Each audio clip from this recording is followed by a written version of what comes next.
Welcome back. Thank you so much for joining us for what could be the most important conversation we have all year. Gender-based violence is a profound and widespread problem in South Africa, possibly one of our biggest. The scourge affects women and girls and is deeply entrenched in institutions, cultures, traditions throughout our country. Now, the second National Presidential Summit on Gender-Based Violence and Femicide is centered around this theme: accountability, acceleration, amplification now. In light of Men's Health Month, we are discussing gender-based violence in the context of men and boys in our country, because that's how we have to look at it. Our panel consists of Head of Communications at Shout It Now, Zonia Penzorn, as well as Nadine Stambul and Faria Low, representing Families South Africa, or Families SA, FAM SA, if you will. Ladies, thank you so much for joining us. Morning. Why is it whenever I talk about events like this, themed months, marketing campaigns, I just want to say blah, blah, blah, blah, blah. It feels like there has been so much focus in this area and very little has been achieved. We now move into our second presidential summit on gender-based violence and femicide. Maybe, Nadine, I can start with you. Have we achieved anything since the last? I think government has failed to actually respond to gender-based violence. In my opinion, it actually has not, it's actually increased and not decreased. And based on 2019, when a UCT student was, murdered, there was the pledge by the president that that will become a priority. Yeah. But I would say that that has really not happened. And COVID has also shown us that, women die by the hands of their partners or husbands. So we basically took all of these desperate people and we corralled them and shoved them inside a situation that they couldn't escape and made them more desperate. And that's pretty much how COVID affected the majority of communities in South Africa. Yes, we were able to achieve some amazing goals in the COVID journey. Where is gender-based violence now? And how can we deal with COVID with such cohesion and a united front, yet we cannot deal with something that is now, unfortunately, become our culture? I think it's understandable that people are angry. COVID showed us that the government is able to put a lot of resource behind and implement really effectively. However, gender-based violence is an epidemic that we've been living with for such a long time, and it's almost been accepted into our society. It's been normalized, where there was nothing normal about COVID.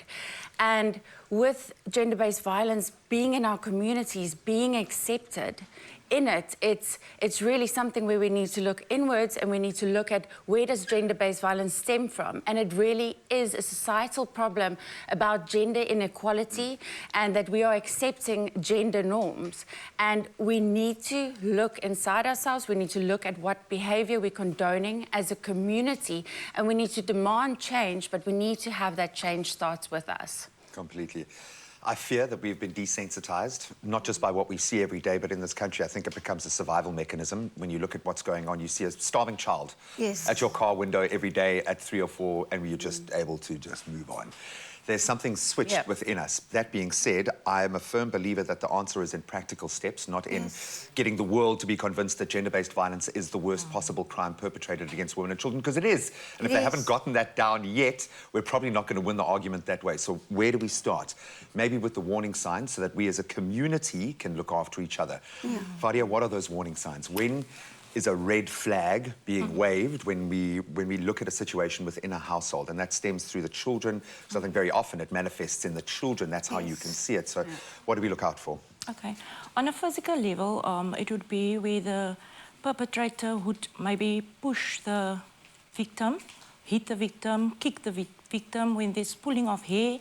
On an emotional level, it would be maybe threats, and verbally maybe where the perpetrator would degrade the victim, say cruel words, criticizes the victim, and you get also financial abuse as well, where the perpetrator do not give the victim access to any money, and also where the perpetrator would isolate the victim from families and friends. People that they can go to, Yes.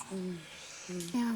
This is such a complex problem. I really understand that, but I think it kind of feels like we've reached the point now where it's not just about the bigger picture. It's about helping as many children, as many girls, as many Yes. women as we possibly can, just from day to day. Maybe that's the way to start. But where do we begin? This Yeah. argument, I think, is going to need your contribution this morning. Please, if you can weigh in, if you have a personal perspective, if you feel that you have an answer within your community, let us know. 063-408-8863. We'd love to continue this conversation online and through our WhatsApp line. Keep it going for the next 3 hours. Any contribution is very welcome. Thank you. It's my feel-good breakfast show. Welcome back. Thank you so much for joining us this morning as we continue the most important conversation we're going to have all year. 16 Days of Activism Against Gender-Based Violence is an annual international campaign that kicks off on the 25th of this month and runs up until the 10th of December, Human Rights Day. Now, we're back discussing gender-based violence and the role that men play in ending this pandemic. Our panel consists of Head of Communications at Shout It Now, Zonia Penzhorn, as well as Nadine Stambul and Fadia Lowe, representing Families SA. Thank you so much for joining us. The more we speak, the less hope I have, because it feels like such a complex problem, but of course it needs everyone's involvement because it's a cultural thing. So let's put it to the people right now. Let's hear what Randall had to say on a voice note this morning. Randall, we'd love to hear from you. Good morning, Expresso show. It's Randall here. I just believe that this gender-based violence is such an issue in our lives, and I think it starts with equality, that we treat one another with respect and with love, and that automatically will eradicate this men being higher than ladies, but that everyone is on the same level. Thank you, Randall. He's hit a nerve in that sense. We should view equality, but society is probably the least equal it's maybe ever been at the moment. In the context of South Africa, largest population of people living with HIV and AIDS, I'm sure that is a part of this dynamic. Talk me through, in your mind, in your years of dealing with and trying to distill all of the numbers into an action plan. What is driving this? Where do we need to start? I think it's understanding that gender-based violence and HIV is mutually reinforced epidemic. They're bedfellows, yeah. Yes, and simply put is where the one exists, it could possibly worsen the others. And like Randall also mentioned, the gender inequality is such a significant problem driving gender-based violence. And in a situation where a woman is vulnerable, often with your younger woman, she doesn't have the possibility to navigate condom use, safe sex, contraception. Should she speak up about it, her partner could get angered, and that leads into violence. And where violence exists, you know, that could lead to HIV infection. But it is really understanding that power imbalance and how society is saying that men are more important than women. There is a push for the feminine energy within the space to have its power known. And we see it on certain grassroots level in investment in women within communities, and you get so much more out of that investment. We're starting to see a shift in that sense. But when we look at society, when we look at the police, the way that we are dealing with this situation, it's an absolute failure. Maybe, Fadia, I can put this to you. A shocking 146 sexual offenses, over 100 rape cases reported every day, every single day. Are the police able to do anything in light of this? In your work within communities, how much of a support structure is there around this problem? Do we have the tools to be able to do something on a practical scale? Okay. I think education is key. The more we know, the more we will better be able to help people. Sure. I think training is important for our police officers, and also to network with the various stakeholders in a community. I think that would also be helpful in helping the victim, not thinking that you are alone having to help the victim, but there is other resources that you can also use in order to support the victim. Completely, and it needs to be seen as this entire ecosystem because one part kind of feeds into the other.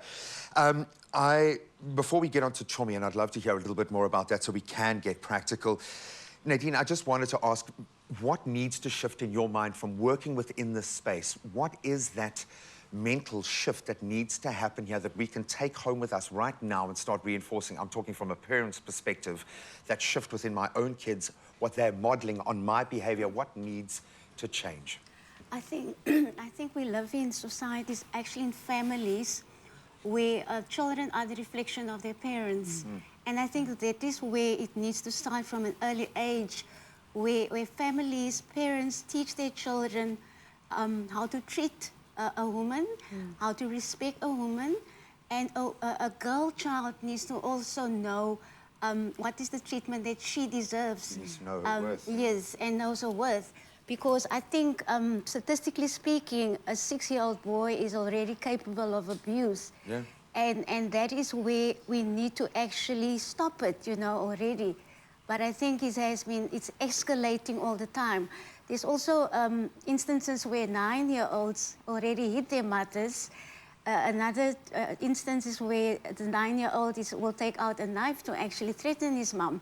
So these are the kind of situations that we find ourselves in our families. But I do believe it starts with the family and that they also need the necessary education, training, and also to teach their children right from wrong. Yeah. And I think that is how our mindsets will shift. And also in terms of society, how men can also treat women better and know what their worth is. Completely, and it also stems from representation, seeing amazing women standing up and shouting it out. So thank you so much for being here. They are not going anywhere. You don't move a muscle. I think one way we can also address this is by empowering girls and women within themselves. Yes. And I think we're going to do that right now. Yeah. It's my feel-good breakfast show. Thank you so much for joining us as we wrap up our discussion on bringing an end to gender-based violence in South Africa. That must be the one and only goal. Our panel consists of Head of Communications at Shout It Now, Zonia Penzorn, as well as Nadine Stambul and Faria Low, representing FAMSA. And of course, we encourage you at home to please join the conversation. In fact, start the conversation amongst yourselves right now, especially if you've got your youngsters with you. Talk it through. Let's talk about Chomi, because I want to get practical now. Let's do something. Yeah. And I think it's important what you just mentioned is how do we speak about our children, access to informations and options, and we need to start it at home, and basically we need to be able to tell our boys, you know, be whatever you want, but then not tell our girls, okay, go find a great husband. A husband before you're 20. Exactly. Yeah. The power imbalance needs to stop. And we need to put power back into the hands of the survivors. And Chomi, we are so excited. We launched in August this year, and Chomi is basically a WhatsApp chatbot. And what it provides is options and information in the hand of the consumer. So using modern day technology to actually provide the information that survivors might need. They are faced with a lot of fear, a lot of uncertainty, not knowing where to get the information, and also often it is with someone that they're in a close relationship with. So Chomi allows you to literally WhatsApp, hi. Yeah, we've got the number on screen as we speak. There you go. And basically Chomi will prompt you into nine information streams that you can access information. So emergency services, safety planning, which is actually one of the biggest streams at the moment that's being accessed. Again, because the survivor often lives with the perpetrator. Legal advice, reporting. I mean, there's often a fear of what will happen to the perpetrator. Facts about gender-based violence. What is gender-based violence? A lot of the time people don't know. They're in a situation, and gender-based violence is anything that takes away your power. Any situation where you feel that you don't have the power. And the most important thing, we often think gender-based violence is a physical act. Yeah, that's but just a manifestation, yeah. It's the psychological part of things, psychological abuse, the financial abuse of it. And what Chomi does, it provides you a safe space where it's anonymous, where you can, before you even have to go see a person, you can find the information for yourself and decide what you need. And there's zero judgment there, and I think that's the biggest problem here, is there's so much judgment. I've been lucky enough to grow up surrounded by women, and unfortunately the self-imposed judgment often stands in the way of seeking help in so many different cases. And I love this. This is going to fly under the radar. It doesn't feel like a big step. I've got to go and radically change. It's just reach out, yes, have a chat, and that information then leads you down the right path. I absolutely love that. We're going to keep those details up. I'm going to move to you, Fadia. FAMSA, how do you guys help, and how can people connect with you? Okay. We have domestic violence counseling training that can be provided to social practitioners. We also do face-to-face counseling in order to provide emotional support to the victims. We empower them, we share information, we provide a safe space for them. We help them through the process because there's a lot of emotional trauma that they experience. So we help them to deal with those traumas. Sometimes people don't know how to deal with trauma, so we help them to identify what they feel. We help them with, especially with regards to the flashbacks or the memories of the traumatic event. We help them through that process in order to cope. Ladies, thank you so much for joining us this morning, but moreover, thank you for the work that you're doing every day in your spaces. As much as it can feel like this is overwhelming and that it's a mountain we might never quite summit, every time I sit down with amazing human beings like you, it does restore my faith. And I would say, from my bird's eye view of this space, it is shifting. There has been a change in our mindset and our culture, but that needs to lead to tangible action. So let's hope the presidential summit that's happening right now will lead to tangible action, because that's what your people demand at the moment. But ultimately, it starts with the conversation that we're having with each other and with our children. So please start that conversation, change that culture in your home today. That's the first step.